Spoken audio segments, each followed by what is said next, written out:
The snooze button effect. It feels small, right? The alarm goes off. You're tired. You tell yourself, 5 more minutes. But here's what actually happens. You've just set the tone for the entire day. You've taught your brain, when things are uncomfortable, when I don't feel like it, I choose the easy way. That's not just about sleep. That's a message your brain will replay later when you're sitting at your desk, staring at work you don't want to do, or in the gym, when you're tempted to skip the last set. The habit is already written. Comfort first, growth later. But the truth is, growth never comes later. It only comes when you choose discomfort in the moment. The snooze button isn't about sleep, it's about discipline. And every time you hit it, you're practicing giving up. You've had a long day. You tell yourself, I'll relax for just 10 minutes. So you open your phone. One video, then another. Suddenly, an hour has vanished, and you don't even remember what you watched. This is the trap of instant comfort. And while your brain loves it, that little hit of dopamine, that easy escape, the cost is huge. Because you're training yourself to avoid boredom, to avoid effort, to avoid silence.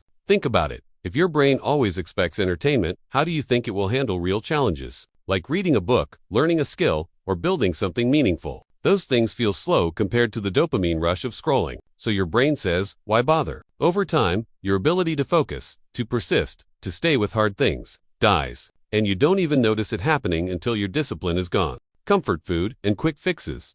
You've had a rough day. Stress at work, arguments at home, deadlines piling up. And what do you crave? Junk food. Something greasy, sugary, quick. Because your brain has learned that stress equals comfort food. Relief over resilience. And here's the danger. That rule doesn't stay in the kitchen. The same pattern bleeds into everything else. When workouts get hard, you quit. When relationships get tough, you avoid. When goals get stressful, you retreat. Because your brain has been conditioned. When life feels heavy, I soothe myself, not challenge myself.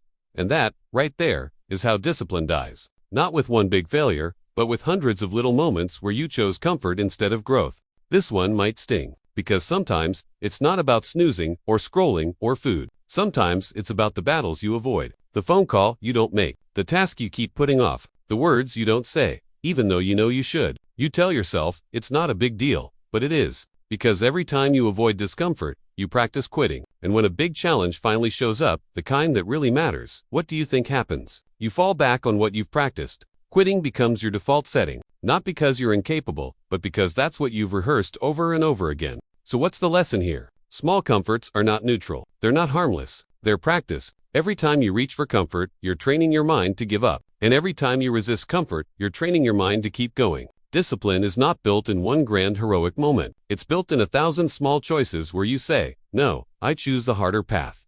That's how you rewire your brain. That's how you build resilience. So what's the lesson here? Small comforts are not neutral. They're not harmless. They're practice. Every time you reach for comfort, you're training your mind to give up. And every time you resist comfort, you're training your mind to keep going. Discipline is not built in one grand heroic moment. It's built in 1,000 small choices where you say, no, I choose the harder path.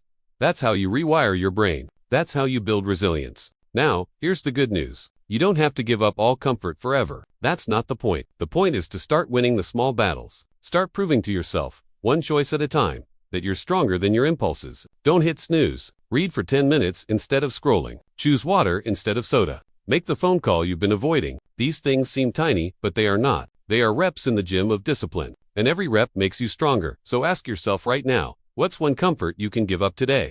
Just to prove to yourself that you can. Don't wait for tomorrow. Don't overthink it. Pick one small comfort, resist it, and see how it feels. That's the first step to retraining your mind to keep going when things get hard. Because the truth is, comfort will always be there. It will always whisper, take it easy, do it later, quit now. But discipline has to be chosen. And every time you choose it, you create a stronger, sharper, more unstoppable version of yourself.